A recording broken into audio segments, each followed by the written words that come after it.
Hallelujah. ದೇವರ ಪರಿಶುದ್ಧ ನಾಮಕ್ಕೆ ಸ್ತೋತ್ರವಾಗಲಿ. ರಾತ್ರಿ ವೇಳೆಯಲ್ಲಿ ದೇವರನ್ನ ಮಹಿಮೆ ಪಡಿಸಿ ಒಂದು ವಾಕ್ಯವನ್ನು ತೆಗೆದುಕೊಳ್ಳೋಣ. ದೇವರು ಕೊಟ್ಟಂಥ ಒಂದು ಸಂದೇಶ ಭಾಗವನ್ನು 2 ವಚನವನ್ನು ತೆಗೆದುಕೊಳ್ಳೋಣ. ರೋಮಾಪುರದವರ ಪತ್ರಿಕೆ 1ನೇ ಅಧ್ಯಾಯ, ಅದರಲ್ಲಿ 18ನೇ ವಚನವಾಗಿದೆ. ಓದಿಕೊಳ್ಳೋಣ.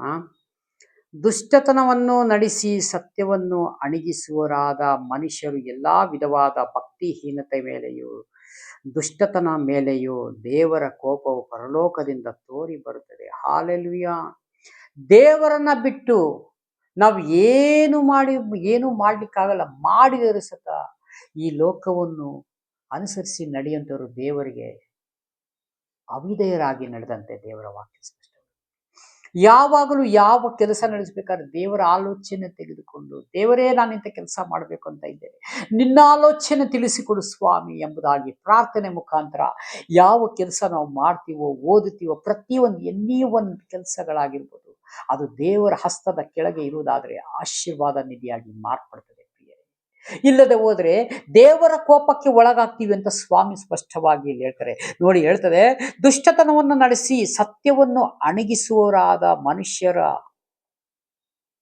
ಸತ್ಯವನ್ನು ಮುಳುಗಿಸ್ತಾರೆ. ಅಲ್ಲಿಗೆ ದೇವರ ಮಾತುಗಳನ್ನ ಮೀರಿ ದುಷ್ಟತನವನ್ನ ನಡೆಸುವರಾಗಿದ್ದೀರಲ್ಲ.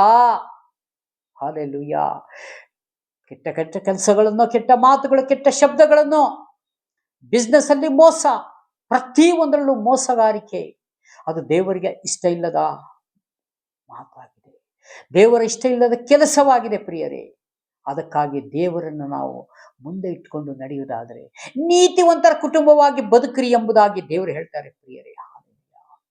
ನಾವು ನೆನೆಸ್ತೇವೆ ನೀತಿವಂತರಾಗಿ ಕೆಲಸ ಮಾಡಿದರೆ, ಸತ್ಯವಾಗಿ ಕೆಲಸ ಮಾಡಿದರೆ ನಮಗೆ ಎಷ್ಟು ದುಡಿಮೆ ಆಗ್ತದಾ? ಇಲ್ಲ. ಕಡಿಮೆ ಸಂಪಾದನೆ ಇರ್ಬೋದು ಪ್ರಿಯರೇ, ಆದರೆ ನಿಮಗೆ ಸಮಾಧಾನ, ದೇವರು ಸಮಾಧಾನ ಕೊಡ್ತಾರೆ, ದೀರ್ಘ ಶಾಂತಿ ಕೊಡ್ತಾರೆ, ಕ್ಷಮೆ ದಮೆ ಮಾಡ್ತಾರೆ. ಹಾಲೆಲೂಯಾ. ಇಲ್ಲಿ ದುಷ್ಟತನ ನಡೆಸಿ ಸಂಪಾದನೆ ಮಾಡಿ ಎಲ್ಲಿ ಕೂಡಿಡ್ತೀಯಪ್ಪ ದೇವಾ? ಮನುಷ್ಯ ಎಲ್ಲಿ ಕೂಡಿಡಕ್ಕೆ ಸಾಧ್ಯ ಸ್ವಾಮಿ? ಒಂದು ದಿವಸ ಎಷ್ಟೇ ಮಾಡಿ ಕೂಡಿಟ್ರುವೆ ಈ ಲೋಕ ಬಿಟ್ಟಾಗ ದೇವರ ರಾಜ್ಯ ಸಿಕ್ಕುವುದಿಲ್ಲ. ಆದರೆ ನೀನು ಕಷ್ಟಪಟ್ಟಿದ ಹಣ ಇನ್ಯಾರೋ ಒಬ್ಬರು ಯೂಸ್ ಮಾಡ್ತಾರೆ. ಅದಕ್ಕಾಗಿ ನ್ಯಾಯಬದ್ಧವಾಗಿ ಕೆಲಸ ಮಾಡು, ಆ ನ್ಯಾಯದ ರೀತಿ ಸಂಪಾದನೆ ಮಾಡು. ಅದರಲ್ಲಿ ದೇವರ ಅಭಿವೃದ್ಧಿ ಮಾಡಲಿಕ್ಕಿದ್ದಾರೆ.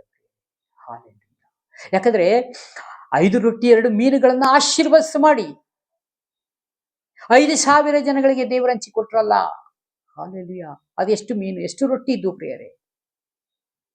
ನಾವು ನೆನೆಸ್ತೇವೆ ಇಷ್ಟು ಈ 2 ಮೀನು 5 ರೊಟ್ಟಿಲಿ 5,000 ಜನ ಊಟ ಮಾಡಿ ಇನ್ನೂ ಉಳಿತದೆ ಅಂದ್ರೆ ನಾವು ನಂಬ್ತೇವ? ಆದರೂ ಸತ್ಯ. ಇದು ನಂಬೋರಿಗೆ ದೇವರ ಆಶೀರ್ವದಿಸ್ಲಿ. ಹಾಲೆಲೂಯಾ. ದೇವರ ಮಾತು ಹೇಳ್ತಾರಲ್ಲ, ಈ ಲೋಕದ ಮಾತು, ಈ ಲೋಕದ ಜ್ಞಾನಗಳು ನನಗೆ ಸಂಬಂಧಪಟ್ಟದ ಅಲ್ಲ. ನನ್ನ ವಾಕ್ಯಕ್ಕೆ ವಿಧೇಯನಾಗಿ ಯಾರು ನಡೀತಾರೋ ಅವನು ದೇವರ ಮಕ್ಕಳಾಗ ಅಧಿಕಾರ ನಾನು ಕೊಟ್ಟಿದ್ದೇನೆ. ದೇವರ ಮಕ್ಕಳು, ಹಲ್ಲೆಲೂಯಾ, ಇಂಥ ಭಾಗ್ಯ ಯಾರಿಗೆ ಸಿಕ್ಕುವುದು ಎಂಬುದಾಗಿ ನಾವು ಆಲೋಚನೆ ಮಾಡಬೇಕು. ಯಾಕೆಂದ್ರೆ ವಾಕ್ಯಕ್ಕೆ ಓದುತ್ತಾ ಅದ್ರ ಪ್ರಕಾರ ಜೀವಿಸುವನೇ ದೇವರ ಮಕ್ಕಳು. ಹಾಲೆಲೂಯಾ. ಇಲ್ಲ ಅಂದ್ರೆ ದೇವರ ಮಕ್ಕಳಾಗ್ಲಿಕ್ಕೆ ಸಾಧ್ಯವಿಲ್ಲ ಪ್ರಿಯರೇ. ಹಾಲೆಲೂಯಾ. ಹಾಗಾಗಿ ಕೆಳಗಡೆ ಎಲ್ಲ ವಿಧವಾದ ಭಕ್ತಿಹೀನತೆ ಮೇಲೆಯೂ ದುಷ್ಟತನದ ಮೇಲೆಯೂ ದೇವರ ಕೋಪವು ಪರಲೋಕದಿಂದ ತೋರಿ ಬರುತ್ತದೆ.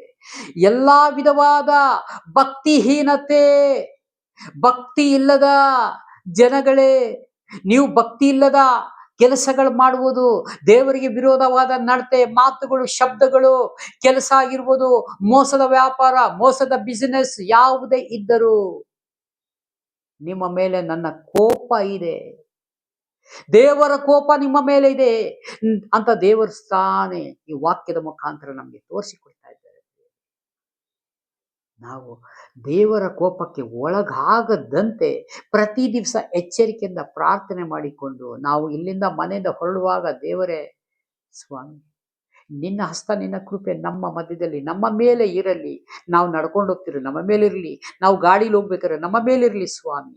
ನಾವು ಹೋಗಿ ಹಿಂದಿರುಗಿ ಬರೋ ತನಕ ಸ್ವಾಮಿ ನಿಮ್ಮ ಹಸ್ತಕೃಪೆ ನಮ್ಮ ಮೇಲೆ ಇರಲಿ ಅಂತ ಪ್ರಾರ್ಥಿಸಬೇಕು. ಎಷ್ಟೋ ಜನ ಪ್ರಿಯರೇ ಮನೆಯಿಂದ ಹಿಡಿದು ಹೋಗಿರ್ತಾರೆ, ಹಿಂದಿರುಗಿ ಬರುವುದೇ ಇಲ್ಲ. ಅಂತ ಕಾಲಘಟ್ಟವಾಗಿದೆ ಪ್ರಿಯರೇ. ಸಾವಿರ ಸಾವಿರ ಸಾವಿರ ವೆಹಿಕಲ್ಗಳು ಇದಾವೆ. ಅದ್ರ ಮಧ್ಯದಲ್ಲಿ ನಾವು ಸುಕ್ಷೇಮವಾಗಿ ನಾವು ಹಿಂದಿರುಗಿ ಬರಬೇಕಲ್ವಾ ಪ್ರಿಯರೇ? ಎಷ್ಟೋ ಟಿವಿ ಮಾಧ್ಯಮಗಳಲ್ಲಿ ಎಷ್ಟೋ ಕಡೆ ನಾವು ಕೇಳಲ್ಪಟ್ಟಿದ್ದೀವಿ ಅಲ್ಲ ಪ್ರಿಯರೇ. ಅದಕ್ಕಾಗಿ ನಮ್ಮ ಮುಂದುಗಡೆ ದೇವರನ್ನ ಇಟ್ಟುಕೊಂಡು ನಾವು ಹೋಗೋದಾದರೆ ದೇವರು ನಮ್ಮನ್ನ ಸದಾಕಾಲ ಕಾಯುವಂತಿರುತ್ತಾರೆ. ಹಾಲೆಲೂಯಾ. ಯೋಬನನ್ನ ನೋಡುವಾಗ ನಮಗೆ ಗೊತ್ತಾಗ್ತದೆ. ಹಾಲೆಲೂಯಾ. ಅವರು ಭದ್ರಕೋಟೆಯಲ್ಲಿ ಮುಚ್ಚುಮರೆ ಮಾಡಿದರು. ಹಾಲೆಲೂಯಾ. ಅವನು ಏನು ಕಳ್ಕೊಂಡರು? ದೇವರು ಕೊಟ್ಟರು, ದೇವರು ತೆಗೆದುಕೊಂಡರು. ದೇವರ ನಾಮಕ್ಕೆ ಸ್ತೋತ್ರವಾಗಲಿ. ಹಾಲೆಲೂಯಾ. ಸೈತಾನ ಸೋತು ಹೋಗಿಬಿಟ್ಟ. ಅವಾಗ ದೇವರ ಹತ್ರ ಹೇಳ್ತಾನೆ, ಯೋಬನನ್ನ ನಾನು ಪರೀಕ್ಷೆ ಮಾಡಿದೆ, ದೇವರೇ ನಿನ್ನನ್ನು ಆತನು ಬಿಡಲಿಲ್ಲ ಅಂತ ಹೇಳಿ ಹಿಂಜಾರಿ ಹೋದಾಗ ಅವನು ಏನೇನು ಕಳ್ಕೊಂಡಿದ್ದನೋ ಪ್ರಿಯರೇ, ಅದನ್ನೆಲ್ಲ ಹಿಂದಿರುಗಿ ಡಬ್ಬಲಾಗಿ ಮಾಡಿಕೊಟ್ಟರು, ದುಪ್ಪಟ್ಟು ಮಾಡಿಕೊಟ್ರು. ಅವನಿಗೆ ಬೇಕಾದಷ್ಟು ಆಯಿತು. ಅಂದರೆ ಅವನ ನೀತಿಯನ್ನು ನೋಡಿದರು, ಅವನ ಬುದ್ಧಿ ಜ್ಞಾನವನ್ನು ನೋಡಿದರು, ಅವನ ಮಾತಿನ ಶಬ್ದಗಳನ್ನು ಕೇಳಿದರು ದೇವರು.